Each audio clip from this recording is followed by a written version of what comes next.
Baiklah, kita ketemu lagi dalam kuliah daring, kuliah online, mata kuliah studi kelayakan bisnis. Karena kuliah ini kuliah daring dan menggunakan media YouTube, diharapkan Anda untuk mengklik subscribe dan tanda lonceng di channel YouTube ini demi kelancaran pelaksanaan proses belajar mengajar kita selanjutnya. Terima kasih.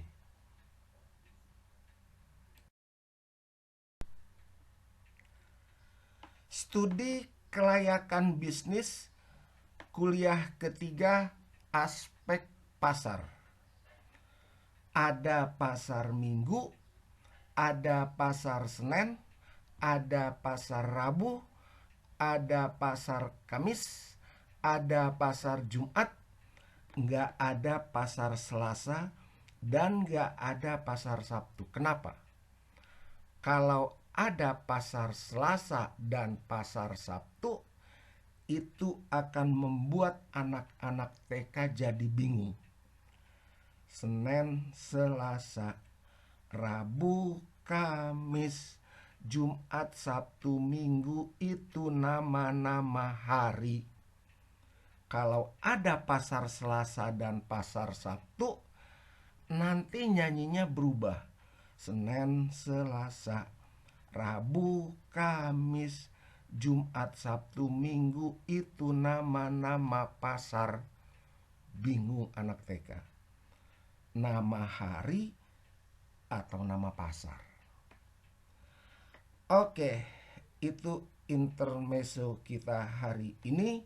Dan sekarang kita kembali fokus pada mata kuliah kita, studi kelayakan bisnis, kuliah ketiga, aspek pasar.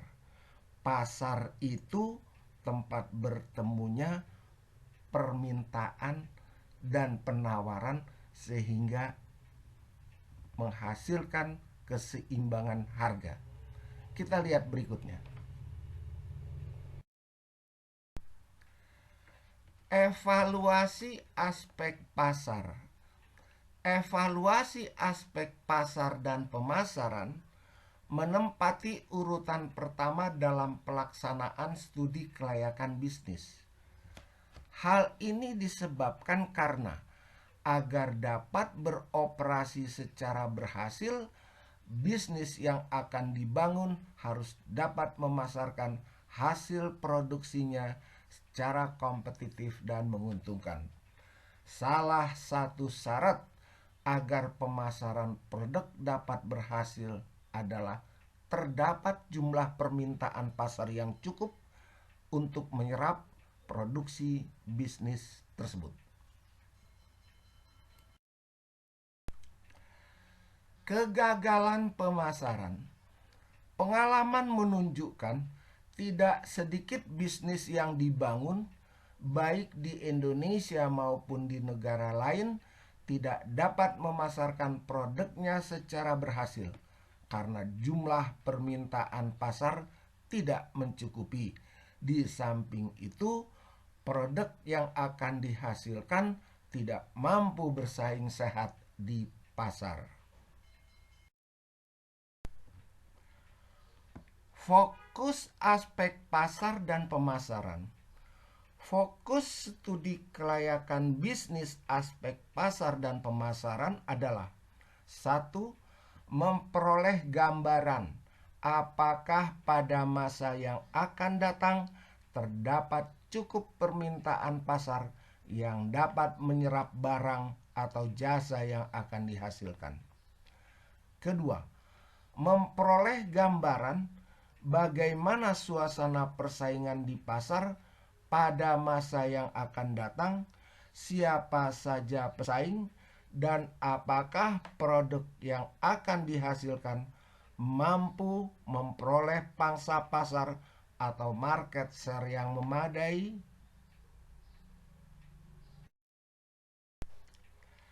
Ketiga, memperoleh gambaran tentang prospek perkembangan faktor eksternal perusahaan yang dapat mempengaruhi permintaan produk dan suasana persaingan di pasar.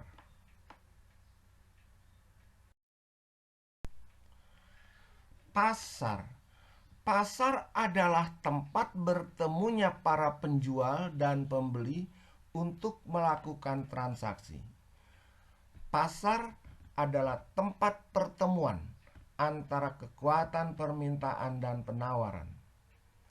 Menurut Stanton, pasar adalah kumpulan orang-orang yang mempunyai keinginan untuk puas, uang untuk belanja, dan kemauan untuk membelanjakannya. Indonesia yang penduduknya banyak itu adalah pasar buat orang Amerika.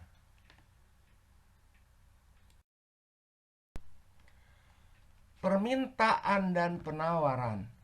Permintaan adalah jumlah barang dan jasa yang dibutuhkan konsumen yang mempunyai kemampuan untuk membeli pada berbagai tingkat harga. Penawaran adalah jumlah barang atau jasa yang ditawarkan produsen pada berbagai tingkat harga pada suatu waktu tertentu.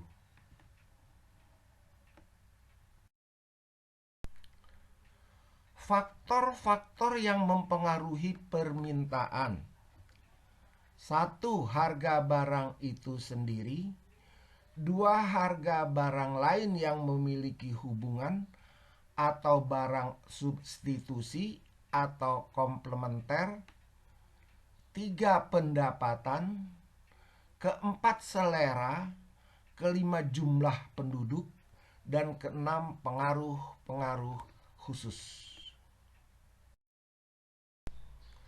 Berikutnya adalah faktor-faktor yang mempengaruhi penawaran atau supply. 1. Harga barang itu sendiri. 2. Harga barang lain yang memiliki hubungan atau barang substitusi atau komplementer. 3. Teknologi. 4. Biaya produksi.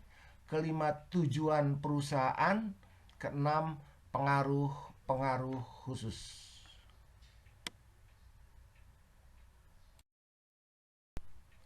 Bentuk pasar dari sisi produsen. Bentuk pasar dilihat dari sisi produsen atau dari banyaknya penjual adalah 1. Pasar persaingan sempurna. 2. Pasar persaingan monopolistik. 3. Pasar persaingan monopoli. 4. Pasar persaingan oligopoli. Bentuk pasar dari sisi konsumen. Bentuk pasar dilihat dari sisi konsumen atau dari pembeli adalah 1. Pasar konsumen. 2. Pasar industri. 3. Pasar penjual kembali. 4. Pasar pemerintah.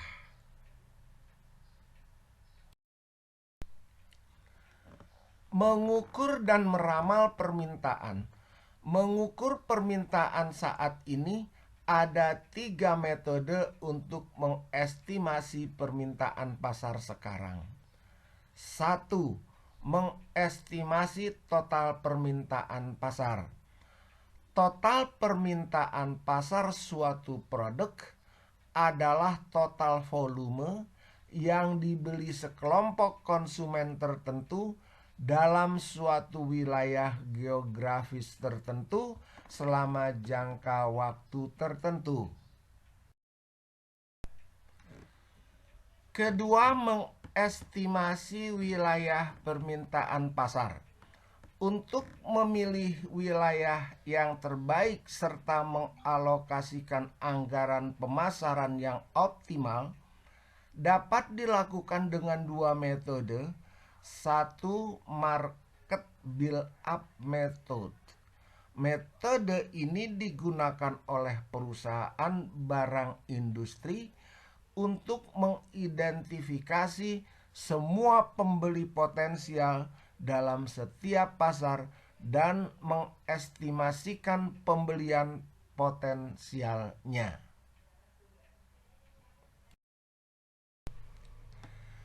Dua market factor index method. Metode ini digunakan oleh perusahaan barang konsumsi dengan mengidentifikasi faktor-faktor pasar yang ada hubungannya dengan potensi pasar. Dan yang ketiga, mengestimasi penjual aktual dan pangsa pasar untuk mengetahui penjualan yang sebenarnya dari industri bersangkutan yang terjadi di pasar dengan mengidentifikasi para pesaing dan mengestimasi penjualan mereka. Beberapa cara meramalkan permintaan. Meramal permintaan mendatang. Beberapa cara untuk meramalkan permintaan dan penjualan masa datang, diantaranya satu, survei niat pembeli. Kedua, pendapat para tenaga penjual atau wiraniaga. Ketiga, pendapat para ahli. Keempat, analisis deret waktu, time series. Dan kelima, analisis regresi.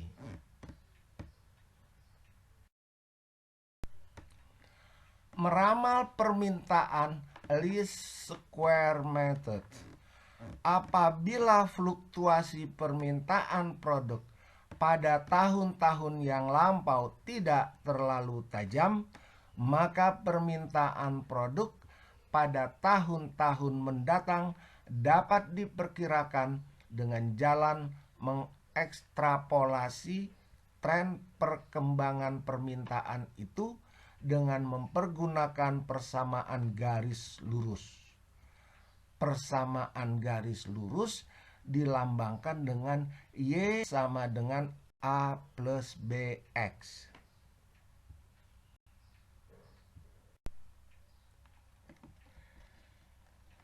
Ini ada contoh kasus meramal pasar kertas koran pada tahun 2001 sampai dengan 2009 yang dirinci dalam jumlah ton, digambarkan jumlahnya pada kolom 2, sedangkan kolom 3-nya adalah hasil selisih kenaikan dan penurunan tahun-tahun sebelumnya, sehingga dapat dijadikan tren rata-rata kenaikan setiap tahun adalah 1.726 ton setiap tahun.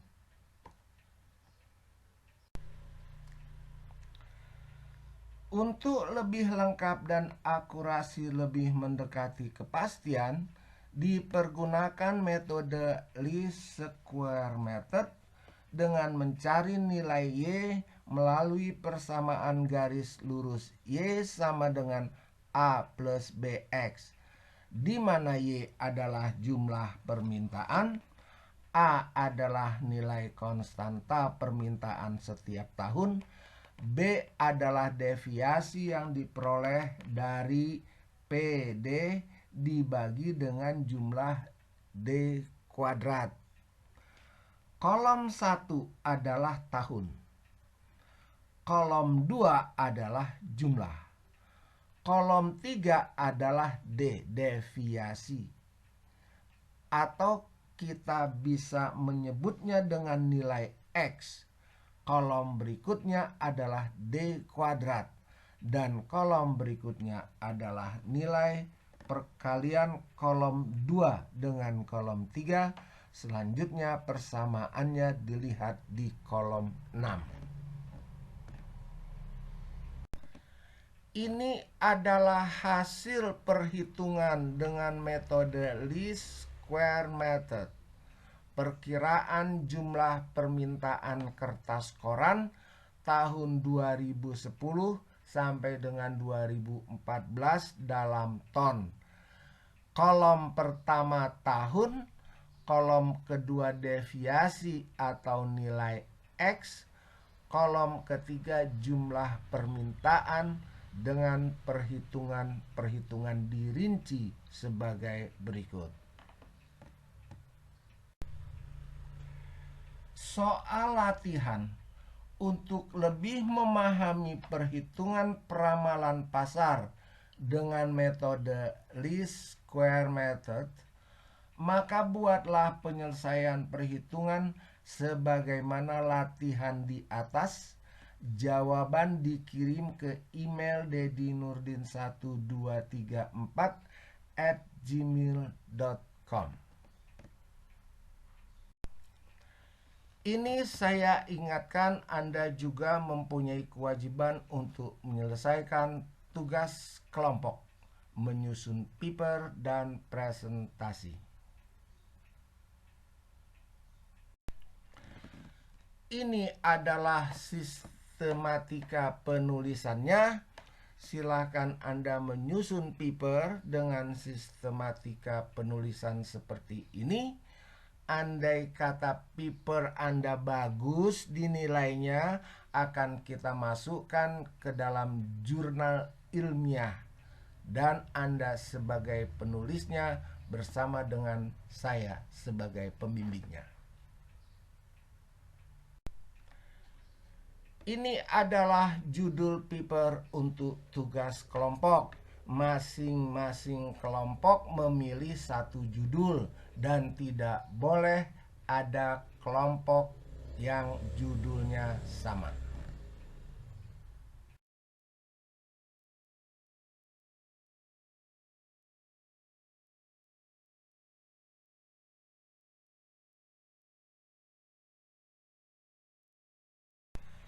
Demikian kuliah kita yang ketiga pada hari ini untuk mata kuliah studi kelayakan bisnis. Akan kita lanjutkan nanti pada kuliah-kuliah berikutnya. Semoga bermanfaat untuk kita semua. Sekian dan terima kasih. Kalau Anda suka, Anda senang, jangan lupa untuk klik subscribe, klik tanda lonceng dan share. Sekali lagi sekian dan terima kasih. Wassalamualaikum warahmatullahi wabarakatuh.